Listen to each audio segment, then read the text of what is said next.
electric field intensity due to infinite surface charge. So if we consider an infinite sheet of a surface, infinite sheet of a charge,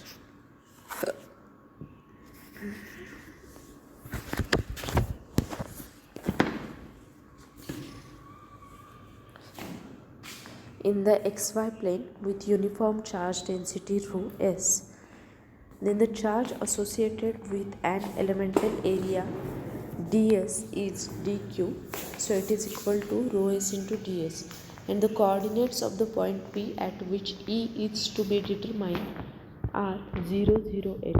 So the coordinates of the elemental area ds are x, y and 0.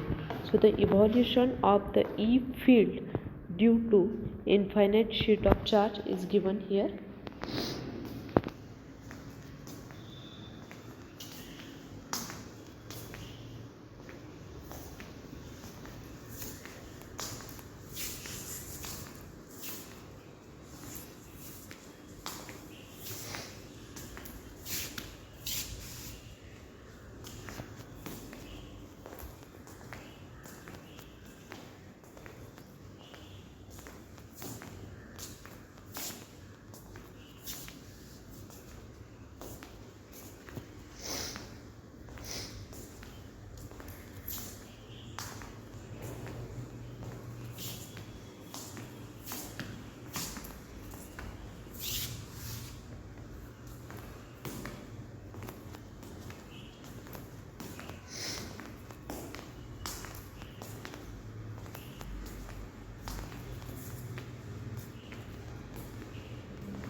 So here equations for the electric field intensity due to the infinite surface charge is given. dE bar is equal to dq by 4 pi epsilon 0 h a z divided by rho square plus s square is to 3 by 2. So in general we can say that E bar is equal to rho s by 2 epsilon 0 n.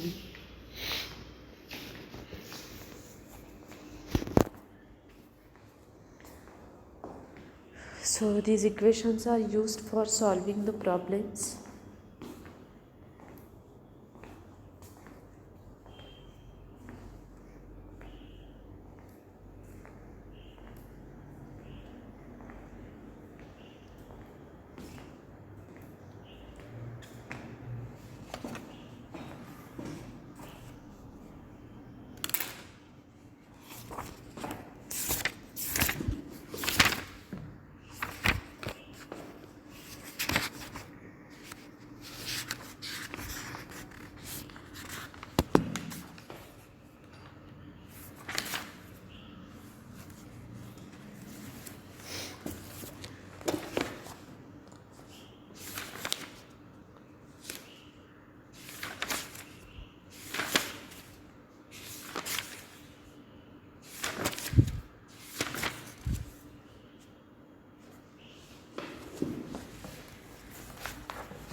So if we consider a surface having s meter square, then also consider that the charge q is uniformly distributed over this surface.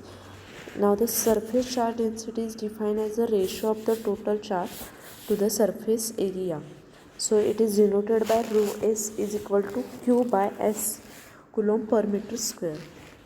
What is q is total charge in coulomb and s is the surface area in meter square. So here we consider an infinite surface, or we can say a sheet in xy plane, and here P is the point where 0, phi and z, 0, h, here we consider it is a point on the z axis at which we have to find the value of electric field intensity. So we calculate the equation of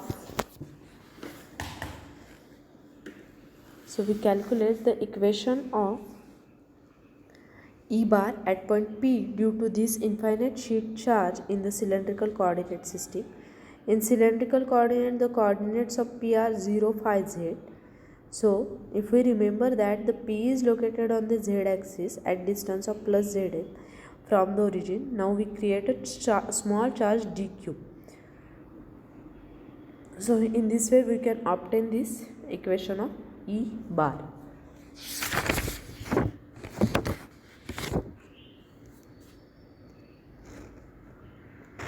So in the equation of E bar, the term related to the distance of point P from the surface is absent. Thus E bar, due to the infinite surface charge density, is dependent on a distance, and the direction of E bar is perpendicular to the infinite charge surface.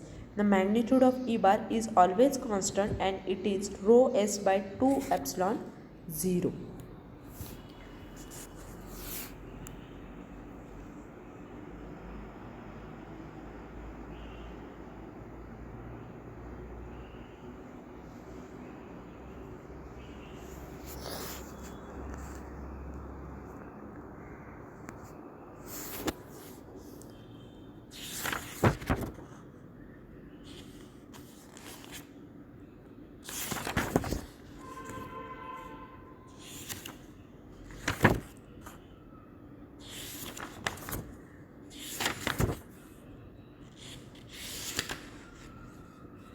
Then for the volume charge distribution,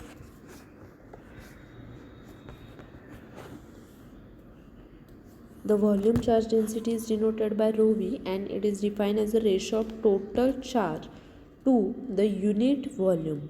So it is coulomb per meter cube. So rho v is equal to q by v, coulomb per meter cube. What is rho v? It is volume charge density. Q is total charge in coulomb, and v is the specified volume in meter cube.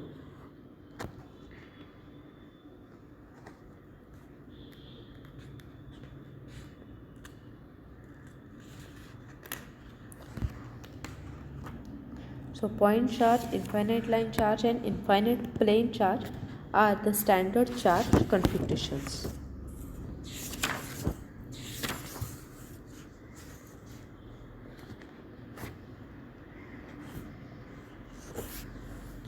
Now next is displacement flux density. So first we will see the introduction. In 1837, the Michael Faraday performed the experiment of the electric field. If the test charge is placed near any point charge, then it experiences a force. The direction of this force is radial, and it is radiated outward from the positive charge. These are the line of force. And these lines are called as a flux lines or stream lines. That means there is an electric field around the charge. This electric field is in the form of small bunches which contain a fixed number of electric line of force. Such a bunch is called as tube of flux, and the total number of bunches is called as electric flux.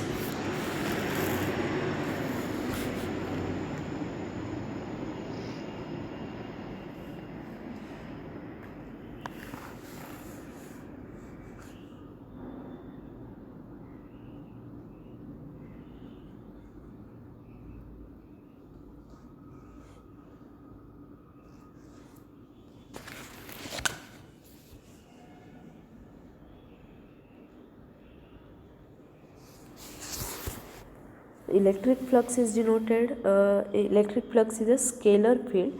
The density of the electric flux is called as a flux density, and it is a vector field which is denoted by d bar. So we have studied that the electric field intensity E bar can be measured directly, but the electric flux and the flux density are not measured directly.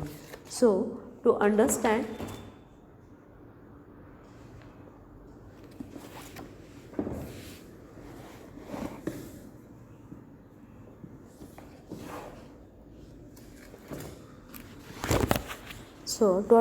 the concept of electric flux, we have to study the Faraday's experiment with the concentric spheres.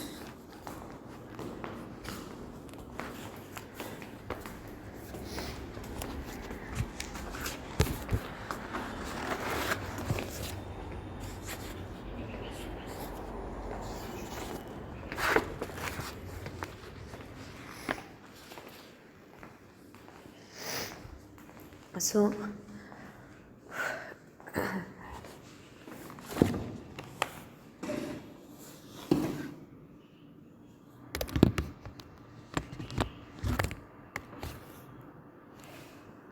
we have to consider one concentric sphere.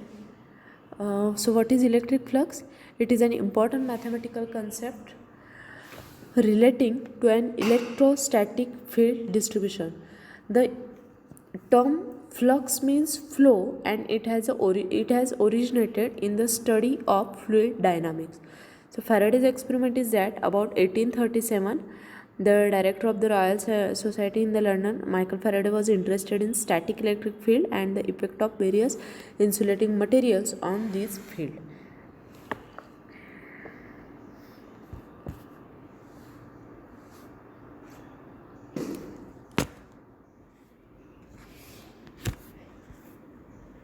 So if we consider one concentric sphere having a radius A, then the sphere consists of charge plus Q, and this sphere is then placed in another sphere having a radius B. There is no electrical connection between the inner sphere and the outer sphere. So an insulating or the dielectric material is placed between the two spheres. The outer sphere is then connected to the ground momentarily to remove the initial charge present on it. The inner sphere consisting of charge plus Q is then taken out, leaving only the outer sphere. If we measure the charge present on the outer sphere, then it will be equal to minus Q. Then there is no electrical connection between the two spheres. Now, how the charge is developed on the outer sphere? So there must be some electrical displacement between the two spheres. This electrical displacement is taking place from the inner sphere to the outer sphere, and it is by the line drawn radially from one sphere to other. Because of this displacement, a charge of equal magnitude but having opposite sign is developed on the outer sphere. This charge is minus Q. If charge plus Q is present on the inner sphere, then it is increased, then the charge minus Q is developed on outer sphere also increases. That means electric displacement is proportional to the magnitude of charge Q, and this displacement is not dependent on the medium between two spheres. This electric displacement is called as the displacement flux or electric flux. So as Q is the charge which is measured in Coulomb, the unit of electric flux is Coulomb. So in general, we can say that electric flux originates from positive charge and it terminates on the negative charge. So here the flux lines travel from plus Q to minus Q. There are some properties of electric flux lines. That the first property is the flux line always start from positive charge plus Q and ends on negative charge minus Q. If only positive charge is present and negative charge is not existing, then the flux lines terminate at infinity.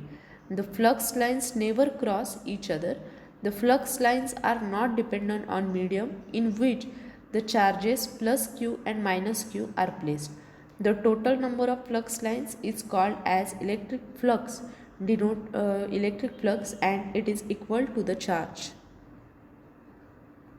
So the flux lines are always perpendicular and in radially outward direction.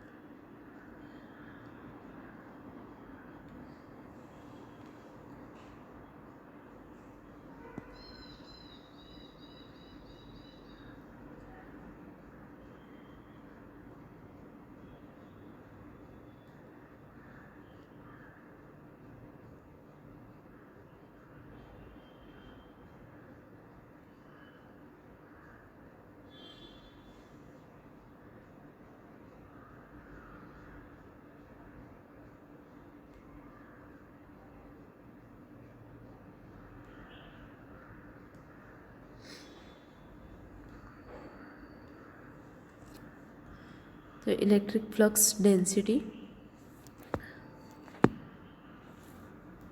So here a diagram shows the Faraday's experiment. Here the flow is termed as the displacement, and displacement flux or simple electric flux. The symbol for the electric flux is given here, and it is measured in coulomb, and Q is the total charge on the inner sphere in the coulomb. So there was a sort of charge displacement from the inner sphere to the outer sphere, which was independent on the medium.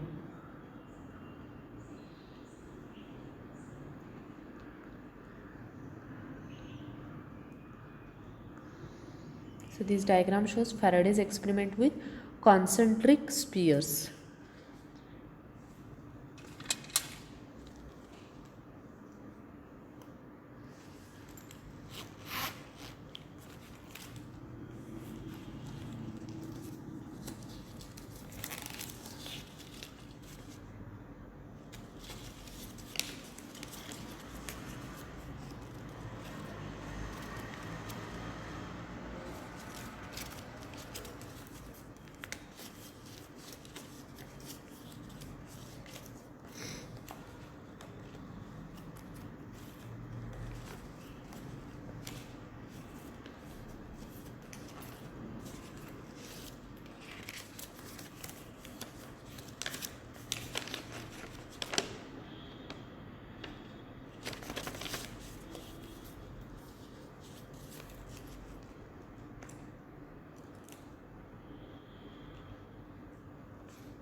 Next is electric flux density.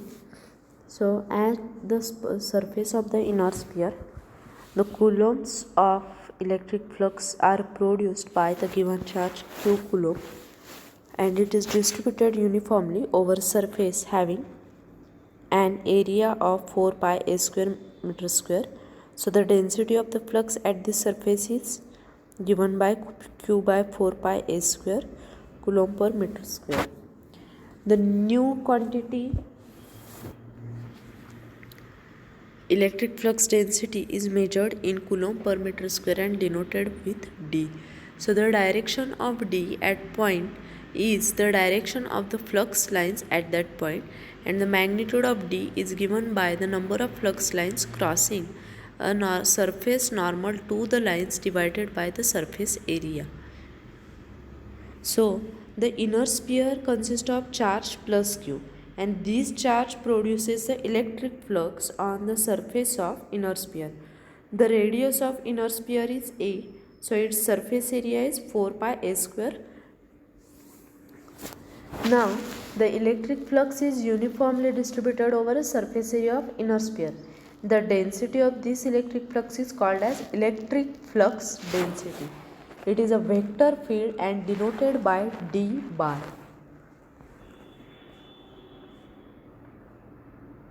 The electric flux density is given by electric flux divided by surface area.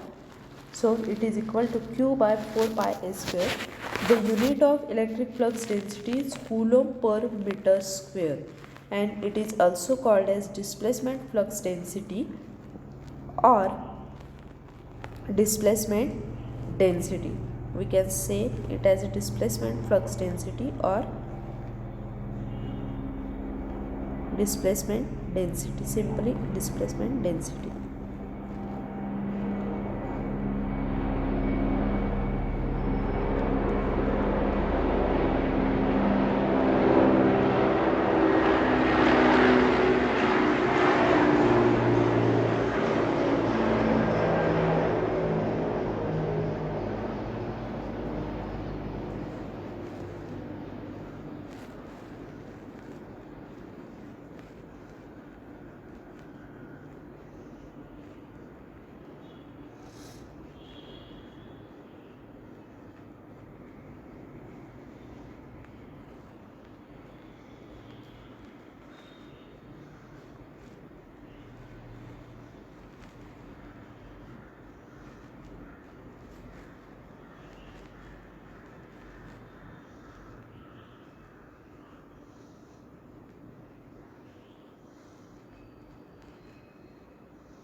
Then the direction of d bar at point is the direction of the flux line at that point.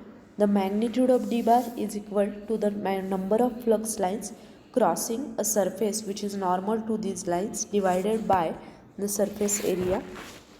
So here A is the radius .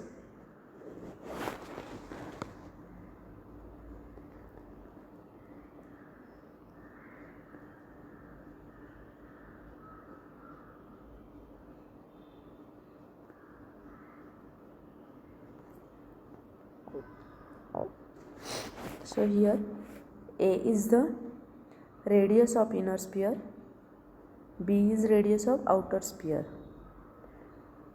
So in this case the electric flux density is in the radial direction. So we can write the expression as d bar equal to Q by 4 pi a square into AR bar for inner sphere, and for outer Q by 4 pi B square into AR bar for outer sphere. Now here AR bar is what? It is a unit vector in radial direction at any radial distance r when r is in between A and B. So we can write d bar is equal to Q by 4 pi r square into AR bar.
Next is Gauss's law.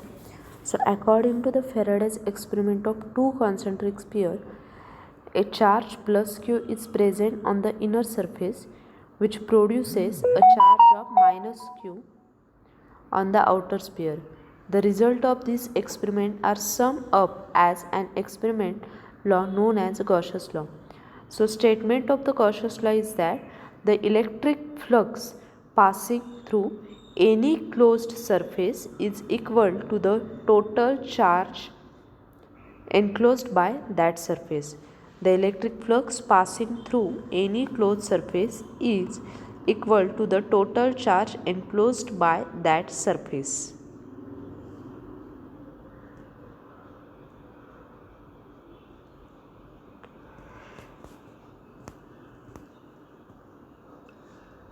So electric flux passing through any closed surface while the charge enclosed by the surface is denoted by Q.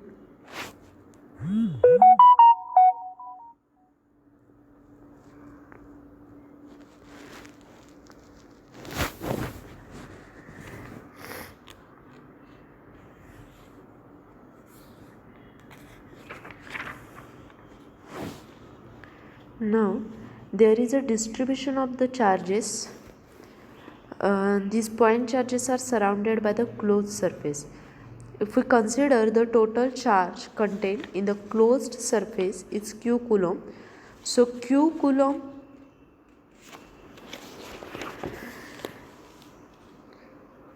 of electric flux will pass through the enclosing surface. So now consider a small differential element ds at point P. This differential element is the portion of plane surface. The differential element is a vector quantity. So it is having both the magnitude as well as direction. It is in the normal direction to the plane which is tangent at point P. Now for the plane which is tangent at point P, there are two normal directions. These are inward normal direction and outward normal direction. But for the closed surface, we have to consider the outward normal direction. So if we make d bar makes an angle of theta with ds, then the flux crossing the ds is the product of normal component of d bar and ds. So we can denote the flux crossing ds. It is a normal component of d bar. The normal component d bar is d cos theta. So we can recall the definition of dot product. The dot product of d bar and ds bar is given by d bar dot ds bar is equal to d ds cos theta. So what is theta here? Theta is the angle between d bar and ds bar.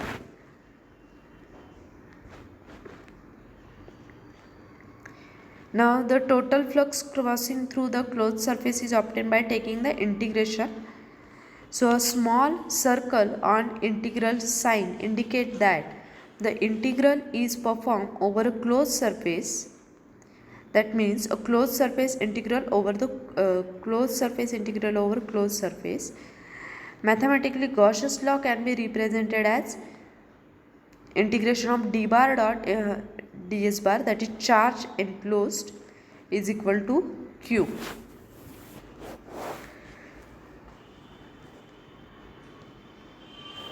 So here electric charge produces an electric field and the flux of the field passing through any closed surface is proportional to the total charge contained within that surface.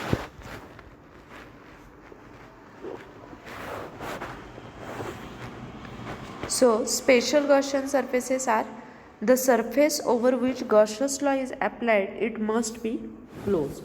Such closed surfaces are special Gaussian surfaces, and the defining conditions of special Gaussian surfaces are: the first is surface is closed one, second is at each point of surface d bar is either normal or tangential to the surface, and third is d is constant over a part of surface where d bar is normal.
Next is the applications of Gauss's law. So some symmetrical charge distribution. The procedure for applying the Gauss's law to calculate the electric field, it involves first knowing whether symmetry exists.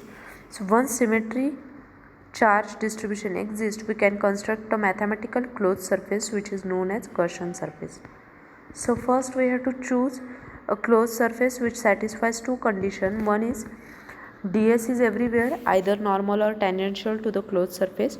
So the ds dot ds bar becomes either ds into ds or 0 respectively on the portion of the closed surface of for which of ds is not 0, it is ds is constant. So the Gauss's law is used to determine the charge enclosed or the flux passing through the closed surface. The different application of the Gauss's law are: the one is case point charge, the second is case of infinite line charge, the case of coaxial cable, the case of differential volume element,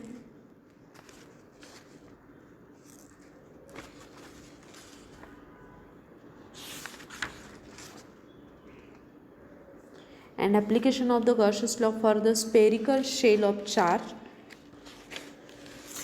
and application of Gauss's law for uniformly charged sphere. So this diagram shows some symmetrical charge distributions, that is the point charge, infinite line charge, infinite surface charge. Now equation for the point charge, the Gaussian surface sphere, it is given. The Gaussian surface cylindrical, it is given. Equation for Gaussian surface rectangular box is also given here.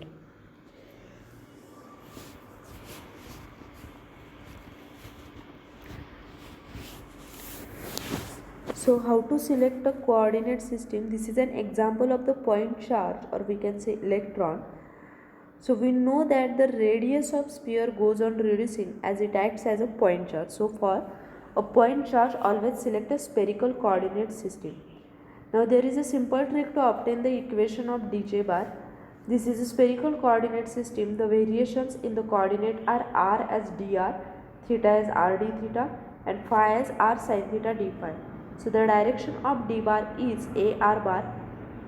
We have to obtain the dot product of d bar and ds bar, and the dot product of similar unit vectors is 1 and dissimilar unit vectors is 0. Thus to generate the flux, the direction of ds bar must be same as of d bar, that means it is ar bar, and to obtain the direction of ds, we have to delete the corresponding two direction, that is delete dr and take multiplication of remaining two components.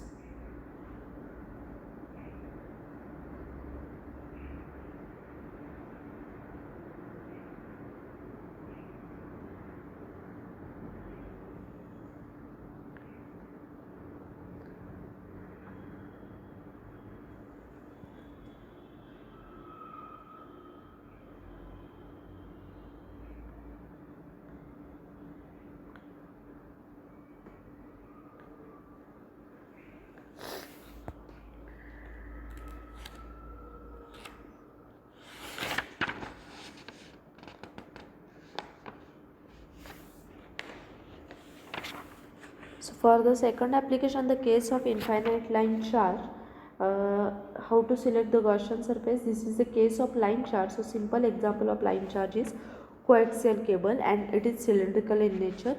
So select the cylinder as a Gaussian surface.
So in the next lecture we will see the remaining part of the chapter of this unit. Thank you.